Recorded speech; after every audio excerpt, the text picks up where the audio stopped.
नमस्कार, आप देख रहे हैं दैनिक सदाशय का डिजिटल चैनल डीएस न्यूज। मैं आपके साथ साक्षी शर्मा। तो आइए नजर डालते हैं आज की कुछ खास खबरों पर।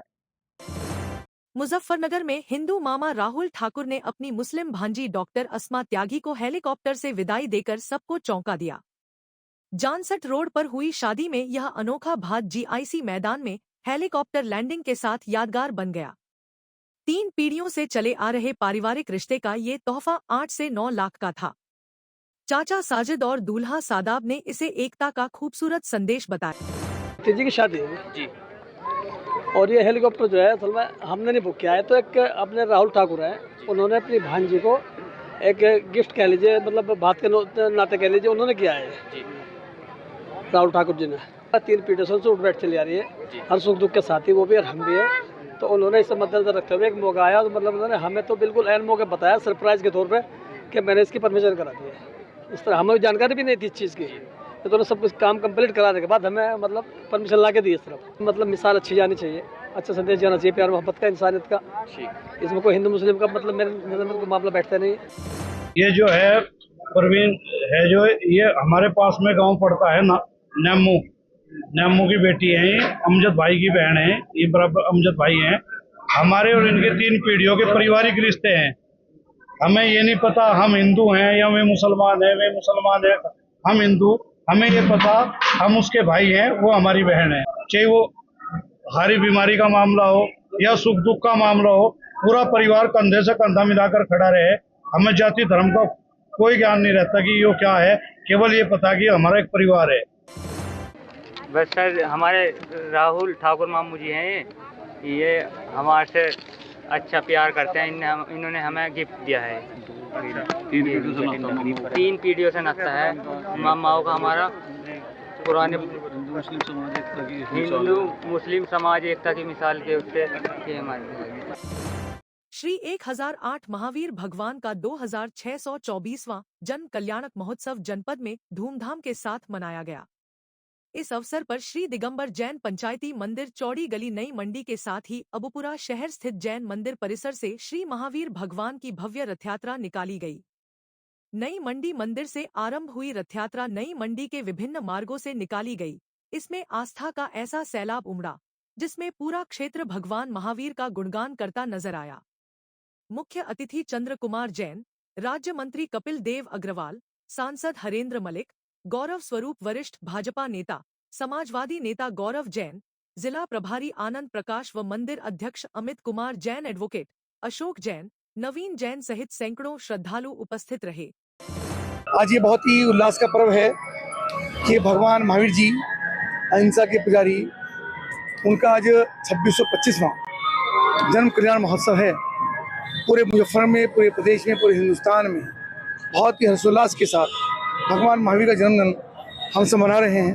अपने मुजफ्फर में भी शानदार शोभा यात्रा पूरे नगर के अंदर निकाली गई, जिसमें मेरे द्वारा भी उनका अभिनंदन, स्वागत, उनकी पूजा अर्चना की गई। भगवान महावीर जो जियो और जीनो का मंत्र, एक संदेश पूरी दुनिया को देने का काम किया, और आदरणीय मुख्यमंत्री योगी आदित्यनाथ जी, आदरणीय प्रधानमंत्री नरेंद्र मोदी जी, उन्हीं के संदेश को आगे बढ़ाते हुए सर्व कल्याण के लिए, सबके कल्याण के साथ साथ सबको सुखी रखने के लिए अलग अलग प्रकार की योजनाएं चला रहे हैं। और भगवान महावीर का संदेश हम सबको जीवन में आगे बढ़ाने का एक संदेश है। मैं उनको शत नमन करता हूँ। मुजफ्फरनगर में 12 अप्रैल को श्री बालाजी जयंती पर होने वाली विशाल यात्रा की तैयारियों में जिला प्रशासन और पुलिस जुट गए हैं। गुरुवार को अधिकारियों ने यात्रा रूट का निरीक्षण कर सुरक्षा और व्यवस्था के कड़े इंतजाम सुनिश्चित किए। एसपी सिटी सत्य नारायण प्रजापति ने बताया कि यात्रा की व्यवस्था में भारी पुलिस फोर्स तैनात होगी ताकि श्रद्धालुओं को कोई असुविधा न हो। एडीएम नरेंद्र बहादुर सिंह ने बिजली, साफ सफाई और रास्तों को लेकर जानकारी दी। साथ ही डीजे के साइज पर सख्ती बरतने के निर्देश दिए गए ताकि यात्रा में कोई रुकावट न आए।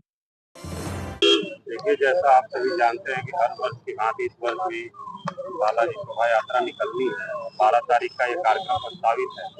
इसको देखते हुए आज हम नगर पालिका की टीम, बिजली विभाग की टीम और एसपी सिटी साहब के साथ हम लोग इसका भ्रमण कर रहे हैं।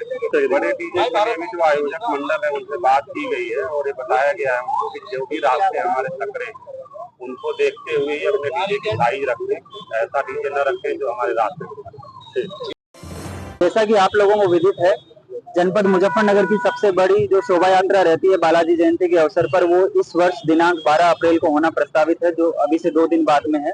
इसके दृष्टिगत आज सभी अधिकारियों द्वारा सभी विभागों के साथ जो पूरा रूट है इसका भ्रमण किया गया है इस जयंती का, और इसमें जो भी प्रशासन की तरफ से तैयारियां हैं वो हमने लगभग पूरी कर ली है।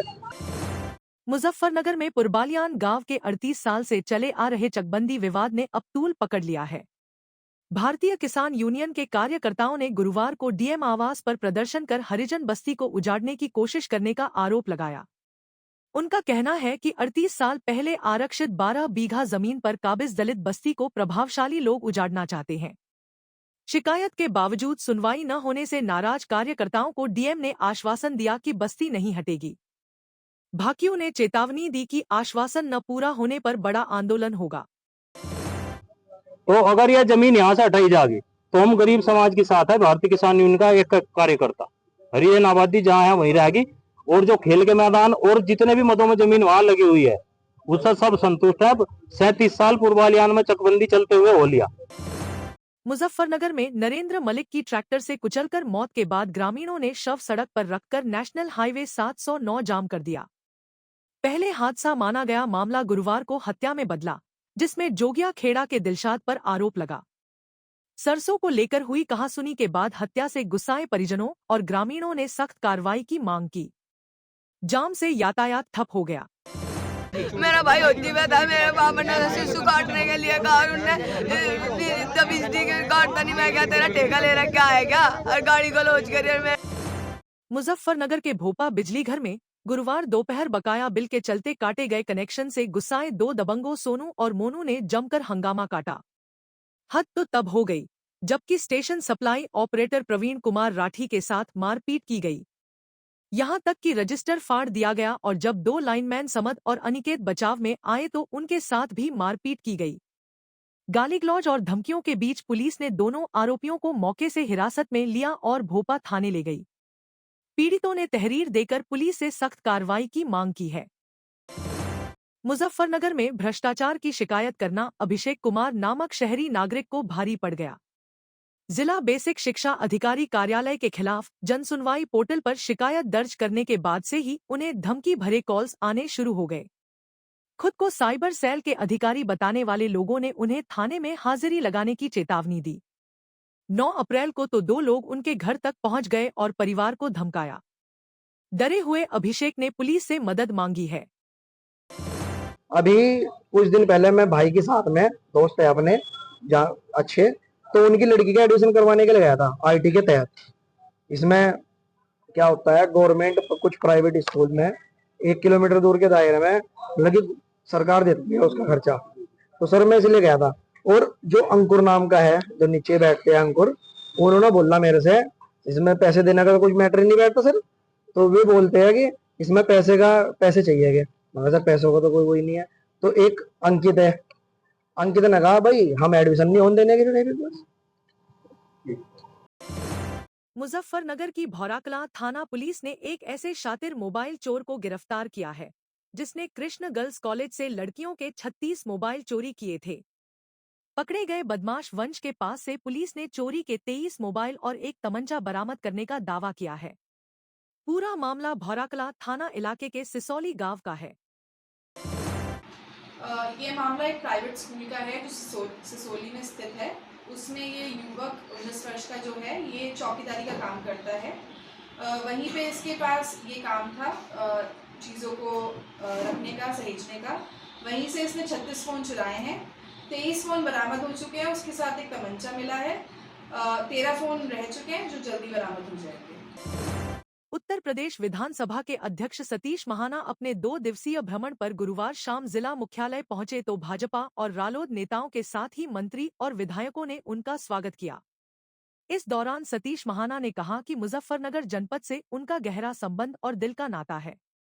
यूपी सरकार में मंत्री कपिल देव अग्रवाल, रालोद विधानमंडल दल के नेता राजपाल बालियान, रालोद विधायक मिथिलेश पाल, जिला पंचायत अध्यक्ष डॉक्टर वीरपाल निरवाल, ब्लॉक प्रमुख अक्षय पुंडीर, पूर्व विधायक अशोक कंसल, पूर्व सांसद सोहनवीर सिंह, यशपाल पंवार, देवव्रत त्यागी, रामकुमार सहरावत, विजय शुक्ला, रूपेंद्र सैनी, गीता जैन, पवन अरोरा, अशोक बाठला सहित सैकड़ों कार्यकर्ता मौजूद रहे। मुजफ्फरनगर में बीजेपी ने जानसठ रोड पर स्थित आशीर्वाद बैंक्वेट हॉल में सक्रिय सदस्यता सम्मेलन आयोजित किया, जिसका नारा था संगठन की शक्ति, राष्ट्र की प्रगति। मंत्री कपिलदेव अग्रवाल और जिलाध्यक्ष सुधीर सैनी समेत कई दिग्गजों ने हिस्सा लिया। कार्यक्रम में 573 नए सक्रिय सदस्यों का सम्मान हुआ, जो सदस्यता अभियान में 50 से ज्यादा लोगों को जोड़ने में कामयाब रहे। नेताओं ने बीजेपी की 11 साल की केंद्र और 8 साल की योगी सरकार की उपलब्धियों पर प्रकाश डाला, साथ ही कार्यकर्ताओं से संगठन को मजबूत करने का संकल्प लिया। देखिए, भारतीय जनता पार्टी का जो सदस्यता अभियान चला था और जिसने कम से कम 50 सदस्य बनाए, ऐसे कार्यकर्ताओं को सक्रिय सदस्य बनाएंगे। ऐसे 573 सक्रिय सदस्यों का ये सम्मेलन था।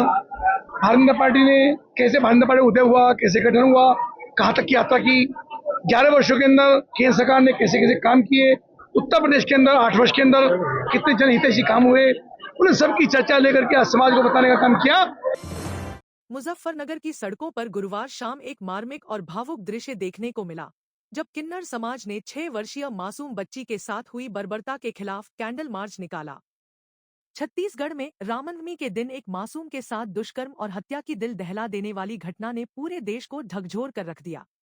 इस घटना से आहत और आक्रोशित किन्नर समाज ने मुजफ्फरनगर में अपनी आवाज बुलंद की, जिसमें मासूम की आत्मा की शांति के लिए प्रार्थना और आरोपियों को फांसी की सजा देने की मांग प्रमुख रही। एक छत्तीसगढ़ में रामनवमी के दिन एक छोटी सी बच्ची का बलात्कार करके और उसकी निर्मम हत्या कर दी गई थी उसके चाचा के द्वारा।